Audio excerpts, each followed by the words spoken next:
Hello students. देखो ionic equilibrium में हम वैसे तो लगभग कंप्लीट कर चुके हैं, बट एक छोटा सा पोर्शन और लेंगे टाइट्रेशन का। Acid base titration.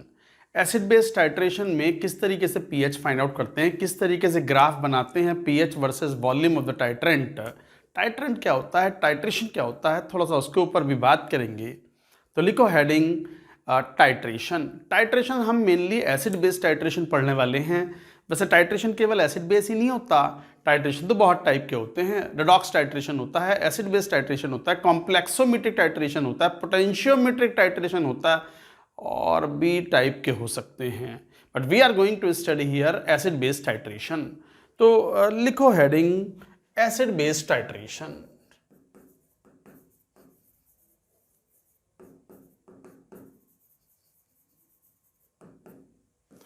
अच्छा, what is the meaning of titration? Titration का पर्पस होता है कि वैसे तो टाइट्रेशन का पर्पस ये होता है कि किसी सॉल्यूशन के अंदर मान लो कोई सब्सटेंस, कोई सॉल्यूशन में कोई पर्टिकुलर सॉल्यूट पड़ा हुआ हो, तो उसकी कंसंट्रेशन क्या है वो एक्सपेरिमेंटली डिटरमिन करने का ये एक मेथड है। तो titration is an experimental method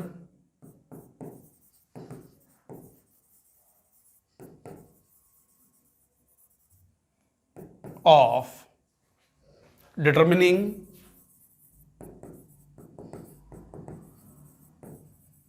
concentration of a solution using a standard solution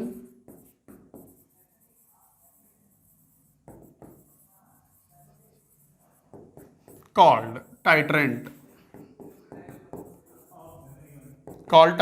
using a suitable indicator.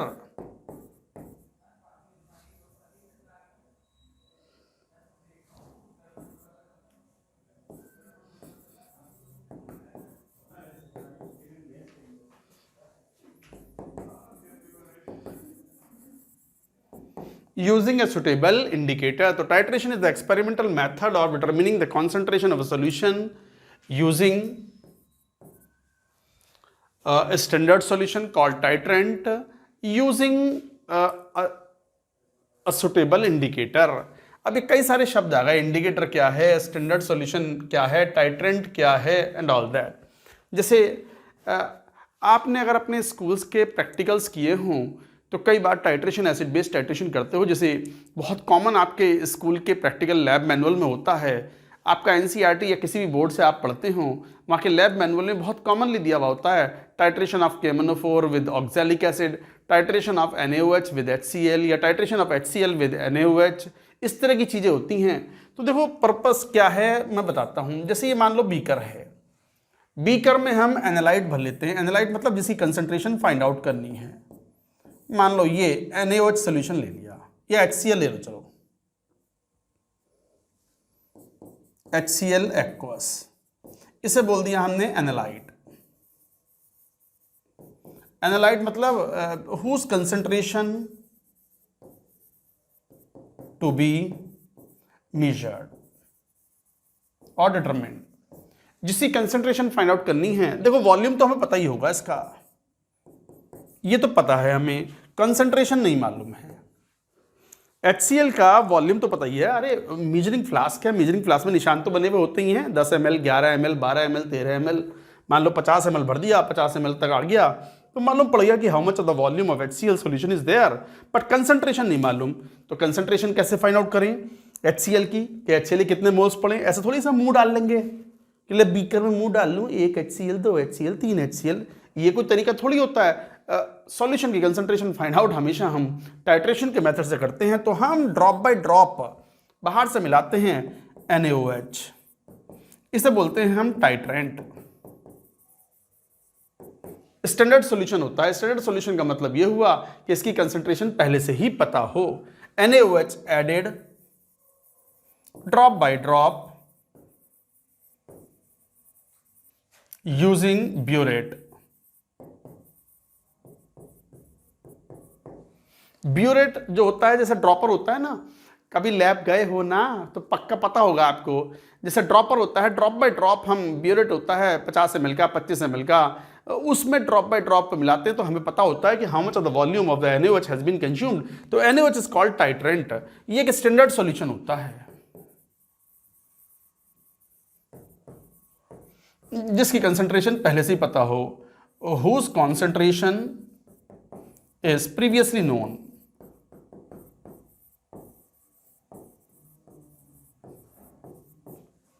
ऐसा सॉल्यूशन जिसकी कंसंट्रेशन पहले से ही पता हो, that is called standard solution.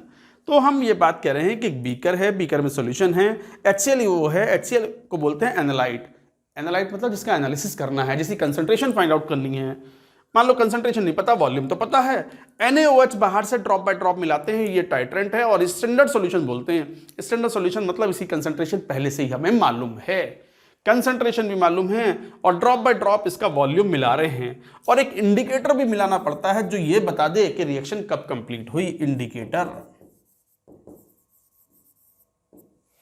तो इंडिकेटर एक मिलाया जाता है, जैसे मोस्ट कॉमन इंडिकेटर जो होते हैं फिनोप्थलीन एंड मिथाइल ऑरेंज होते हैं। फिनोप्थलीन एंड मिथाइल ऑरेंज ये इंडिकेटर हमें बताते हैं कि कब रिएक्शन कंप्लीट हुई है by change of its colour very sharply. Equivalence point पर चेंज हो जाता है कलर का। अब एक नया शब्द और आया, इक्विवेलेंस पॉइंट। अब बहुत सारी चीजें हो गई, देखो एक बार नोट भी करो। Titration is the experimental method जिससे हम किसी सॉल्यूशन की कंसंट्रेशन को फाइंड आउट करते हैं, डिटरमिन करते हैं with the help of the standard solution called titrant, जो कि ब्यूरेट से मिलाया जाता है drop by drop. Suitable indicator का इस्तेमाल करना जरूरी है, वरना हमें पता है कि HCl भी कलरलेस है, NaOH भी कलरलेस है, तो हमें पता कैसे चलेगा कि रिएक्शन कंप्लीट हो गई। तो इस बात के लिए हम इंडिकेटर मिलाते हैं। इंडिकेटर हमें बताता है कि रिएक्शन कब कंप्लीट हुई, और जब रिएक्शन कंप्लीट हो जाती है that is called equivalence point. देखो टाइट्रेंट मैंने डिफाइन कर दिया, standard solution which is used for determining the concentration of analyte, that is called titrant. Indicator क्या है वो अलग से लूंगा। एक शब्द आया इक्विवेलेंस पॉइंट। क्या है इक्विवेलेंस पॉइंट, पहले पूरी बात नोट करो, note it down.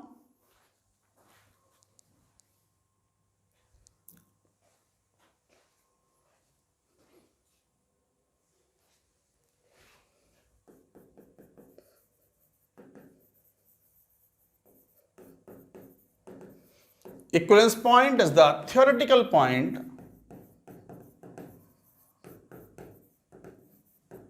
at which reaction is completed. Equivalence point का मतलब रिएक्शन इज कंप्लीटेड। जैसे मान लो HCl एनालाइट था और इसमें हम NaOH मिला रहे हैं drop by drop, this is titrant. तो रिएक्शन होगी एसिड बेस न्यूट्रलाइजेशन, आप जानते हो रिएक्शन को। Sodium chloride aqueous plus water is formed, neutralisation reaction हो गई है। तो जब HCl और NaOH दोनों पूरे खर्च हो गए तो इक्विवेलेंस पॉइंट का मतलब व्हेन उतना NaOH मिला दिया कि both are completely consumed. When both HCl and NaOH are completely neutralized,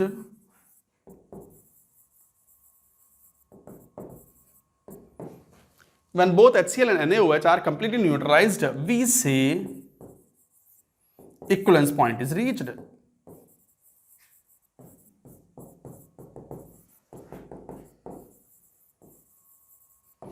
तो इक्विवेलेंस पॉइंट जो है वो पहुंच जाता है जब HCl NaOH दोनों। तो what is the meaning of equivalence point, when reaction has gone to the completion. Equivalence point means जब रिएक्शन कंप्लीट हो गई। अच्छा, एक और शब्द होता है एंड पॉइंट। आप जब प्रैक्टिकल करते हो ये टाइट्रेशन का, तो आपका कई बार वाइवा होता है। वाइवे में जो टीचर हैं आपसे कई बार ये सवाल भी पूछते हैं कि बताओ what is equivalence point, what is and point. ये एक थ्योरेटिकल पॉइंट है। इक्विवेलेंस पॉइंट एक थ्योरेटिकल पॉइंट है। मान लो ये HCl को पूरा खर्च करने के लिए NaOH को 100 ml की जरूरत पड़ती, 100 ml जो है वो हो गया theoretical point, equivalence point.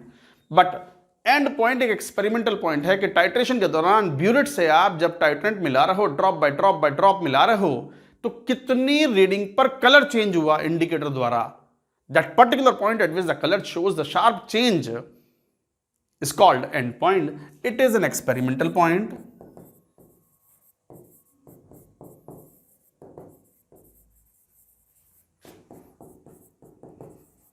It is an experimental point when indicator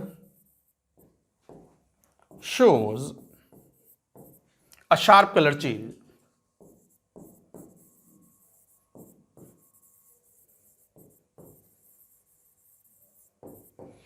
तो ये एक एक्सपेरिमेंटल पॉइंट है when indicator shows sharp colour change and reaction goes to the completion. एक अच्छा टाइट्रेशन वो होता है जहां पर इक्वलेंस पॉइंट और एंड पॉइंट क्या हो, इक्वल हो या वेरी नियरली इक्वल हो। A good titration is the one when end point and equivalence point are very close to each other। एकदम बिल्कुल बराबर हो या ऑलमोस्ट एक दूसरे के इक्वल हो तो कहेंगे हम कि titration is very good. So and point is the experimental point जहां पर इंडिकेटर अपना कलर चेंज करता है, और इक्विवेलेंस पॉइंट जो है वो थ्योरेटिकल पॉइंट है जहां पर कलर चेंज हो जाना चाहिए।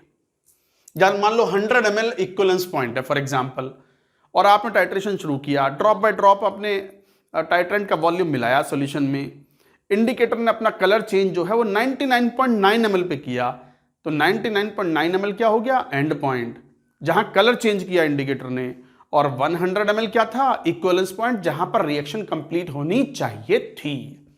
तो एक अच्छा टाइट्रेशन वो होता है जहां पर एंड पॉइंट और equivalence point both are equal और very nearly equal. Again note it down, ये वाइवा में भी पूछे जाते हैं क्वेश्चंस आपके प्रैक्टिकल्स में। अब बात आती है टाइट्रेशन की। टाइट्रेशन से पहले हम इंडिकेटर के बारे में थोड़ा सा बात करते हैं। इंडिकेटर तो बहुत टाइप के होते हैं। जो एसिड बेस इंडिकेटर होते हैं, they are generally the weak organic acid और weak organic basis. In general acid base indicator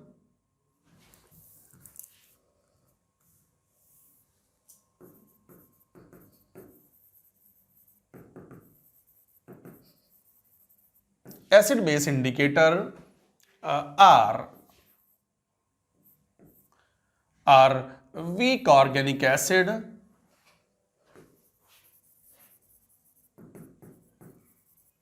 जैसे फिनोप्थलीन,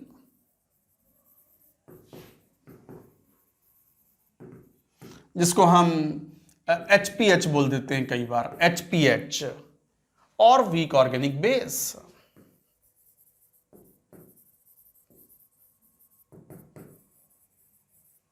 मिथाइल ऑरेंज, जैसे एग्जांपल मिथाइल ऑरेंज, बहुत ही कॉमन इसका सिंबल है, MEOH भी बोल देते हैं इसको कई बार। मिथाइल अल्कोहल नहीं है, मिथाइल ऑरेंज एक कॉम्प्लेक्स सा फॉर्मूला होता है। तो in general acid base indicators are the weak organic acids और weak organic base. Weak organic acid का सबसे कॉमन एग्जांपल फिनोप्थलीन, जिसका सिंबल हम यूज करते हैं HPH, और वीक ऑर्गेनिक बेस का एग्जांपल है मिथाइल ऑरेंज। ये होते हैं इंडिकेटर, अपना शार्प कलर चेंज शो करते हैं at equivalence point. Indicator show a sharp colour change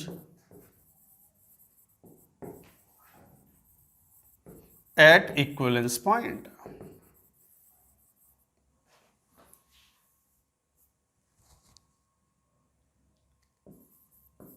equivalence point पर अपना शार्प कलर चेंज शो करते हैं, यही उनका पर्पस है। तो indicator physically detect the equivalence point by sharp colour change. तो शार्प कलर चेंज करते हैं, जैसे for example different colours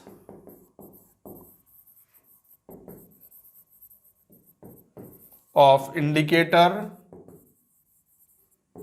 is due to their quinonoid and benzenoid forms।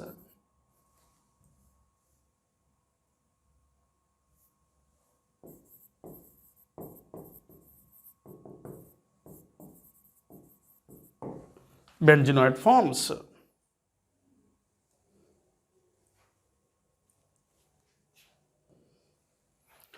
तो indicator different colours of the indicators are due to the quinonoid and benzenoid form. जैसे मैंने कहा ना, weak acid indicator है phenolphthalein. Phenolphthalein इस तरीके से हम HIN या HPH इंडिकेटर है, ये HPH। इसका अपना एक इक्विलिब्रियम स्टैब्लिश हो जाता है H+ एंड PH-।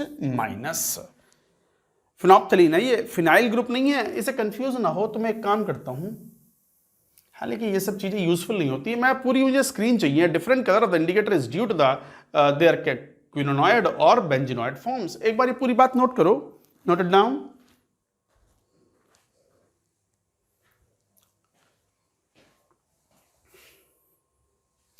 जैसे बात करें मिथाइल ऑरेंज की या फिनोप्थलीन की, phenolphthalein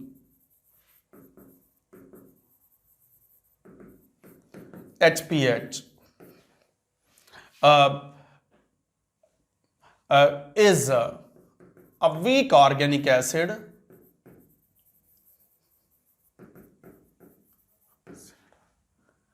whose color in basic form, basic solution is pink, and in acidic solution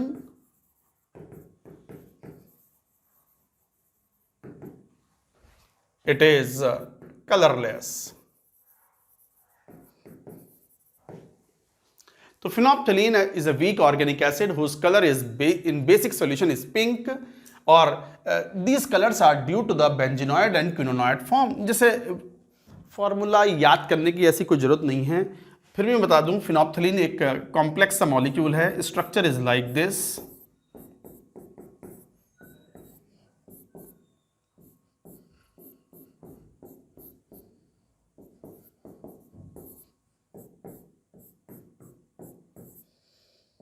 this is the structure. ये है इसकी बेंजीनॉइड फॉर्म। बेंजीन है ना, बेंजीन रिंग्स दिखाई पड़ रही हैं, तो benzenoid form.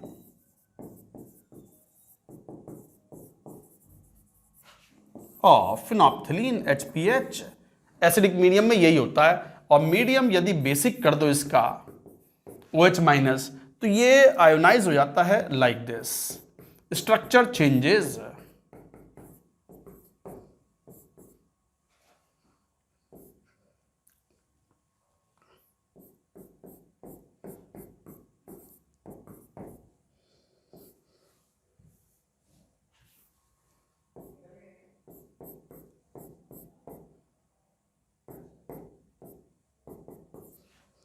This the structure. ये स्ट्रक्चर बन जाती है, और OH- के साथ ये क्या बना लेता है, H2। रिवर्स हो जाती है reaction when the medium is acidic. This is benzenoid form, this is quinonoid form. ये समझ रहे हो, ये वाली फॉर्म क्विनोनॉइड लिंकेज होती है, ऑर्गेनिक केमिस्ट्री पढ़ोगे तो वहां ये सीखते हो। तो दिस इज क्विनोनॉइड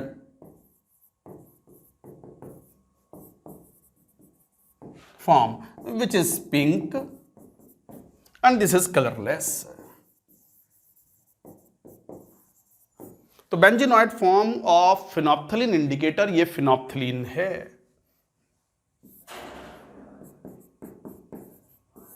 फिनोप्थलीन इंडिकेटर का जो कलरलेस है, एसिडिक मीडियम में it is colourless, benzenoid form is colourless and quinonoid form is pink.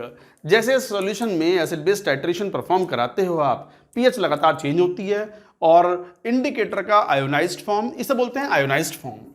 Ionised हो गई ना, आयोनाइज्ड फॉर्म, और ये कहलाता है अनआयोनाइज्ड फॉर्म।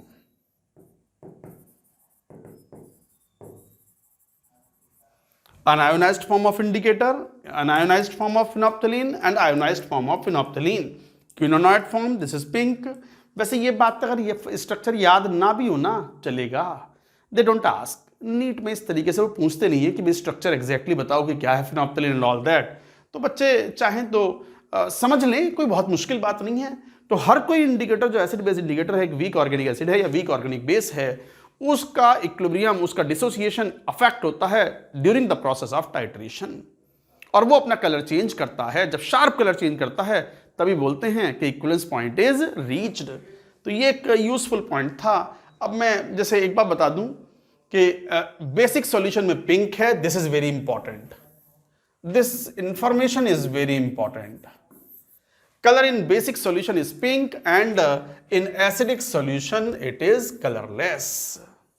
आ गई बात समझ में? ऐसे ही बात करते हैं मिथाइल ऑरेंज, जो कि दूसरा एक इंपॉर्टेंट इंडिकेटर है। पूरी बात नोट करो पहले।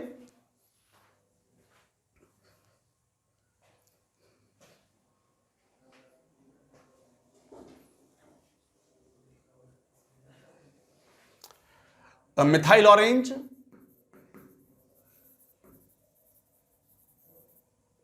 ये जो है is a weak organic base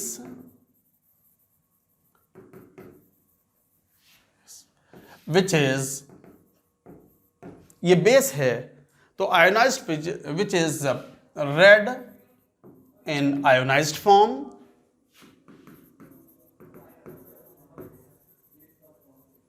and yellow in unionized form। तो red in ionised form and yellow in unionised form. तो इस तरीके से, अच्छा, हर इंडिकेटर की अपनी एक रेंज होती है। वो क्या रेंज होती है? उसे बोलते हैं transition range of the indicator. जैसे एक इंफॉर्मेशन की बात करें, जैसे फिनोप्थलीन HPH, इसकी रेंज होती है 8 से लेकर के 10 तक, ये pH है। 10 के बियॉन्ड इट इज पिंक और 8 के below it is colourless. Phenolphthalein के लिए मिथाइल ऑरेंज, कई बार सिंबल हम MEOH भी बोल देते हैं, MOH भी चलेगा। इसमें जो रेंज होती है वो होती है 3.1 से 4.4 तक। 4.4 से अगर ज्यादा pH है, सॉल्यूशन अगर बेसिक की तरफ जा रहा है, तो you will have the unionised form and unionised form is yellow. And अगर pH की वैल्यू, ये pH है बढ़ता हुआ ऑर्डर, और 3.1 से कम है तो सॉल्यूशन विल बी रेड। ये क्वेश्चन नीट में शायद एक बार पहले आया हुआ भी है डायरेक्टली, कि मिथाइल ऑरेंज का कलर बेसिक मीडियम में क्या होगा, एसिडिक मीडियम में क्या होगा। वैसे तो दोनों ही एसिडिक मीडियम, अगर रिलेटिवली मोर एसिडिक मीडियम कौन है? Red, it will be red coloured. और रिलेटिवली लेस एसिडिक है या बेसिक की नेचर की तरफ है तो it will be yellow colour. तो याद रखें ये रेंज एक तरीके से फिनोप्थलीन की जो रेंज है HPH वो है 8 से 10, और मिथाइल ऑरेंज की जो रेंज है ये है 3.1 से 4.4। It has one color, phenolphthalein has one color when pH is more than 10 and another color when pH is less than 8. Methyl orange has one color when pH is more than 4.4, which is yellow, and it is red when pH is less than 3.1. इतनी बात भी याद कर लो ना, याद कर लो।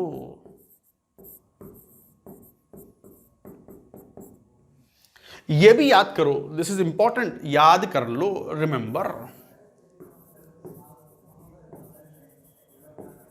याद कर लो इसको भी। 8 से 10, 8 से कम है pH तो कलरलेस, 10 से ज्यादा है तो pink in case of phenolphthalein. Methyl orange 3.1 से कम है तो रेड, स्ट्रांगली एसिडिक है तो रेड, वीकली एसिडिक या बेसिक की तरफ गया है तो solution becomes yellow. Two different colours are there, so that's why they are useful and they show the sharp colour change when equivalence point is reached. Note करो, ये सब important बातें हैं।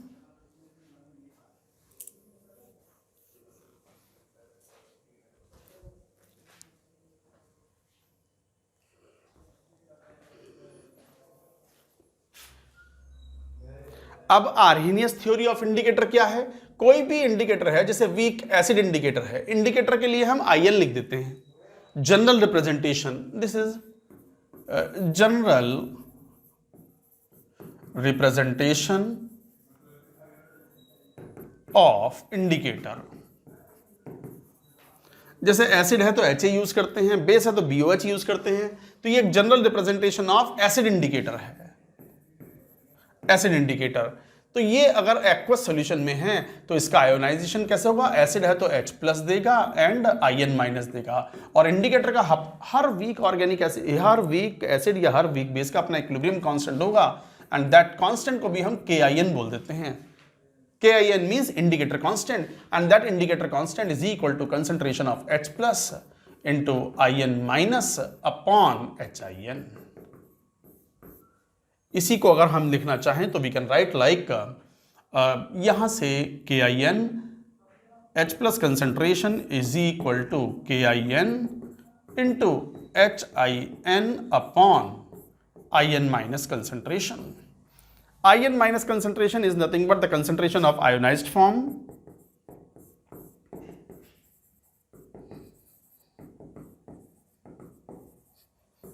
हालांकि इंडिकेटर की थ्योरी कोई स्किप करना चाहे तो कर सकता है।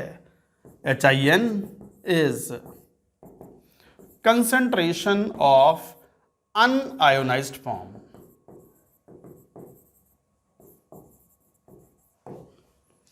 इस तरीके से जरा एक काम करो, लॉग ले लो, तो log H+ is equal to log of KIN plus log of HIN upon In-।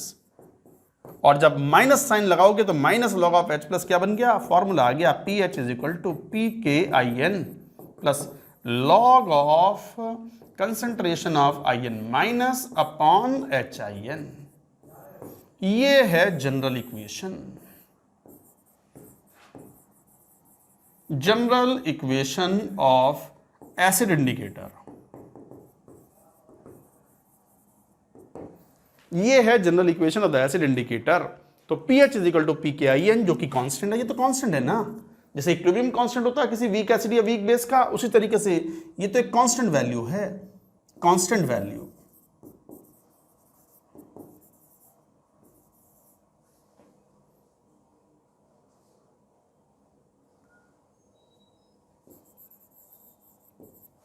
So this is the constant value, this is the general equation of indicator।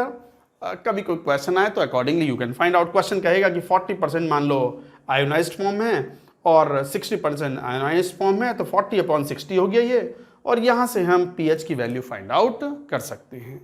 तो इस तरह की चीज़ें हैं बच्चों, एक बार ये नोट करो। इंडिकेटर में बस सबसे इंपॉर्टेंट बात ये थी कि फिनोप्थिलीन और मिथाइल ऑरेंज दो सबसे कॉमन इंडिकेटर के pH रेंज क्या है, उनके कलर क्या है, यू शुड रिमेंबर। उनका यूज आएगा जब हम टाइट्रेशन की बात करेंगे, that we will see in the next lecture. That's it for now.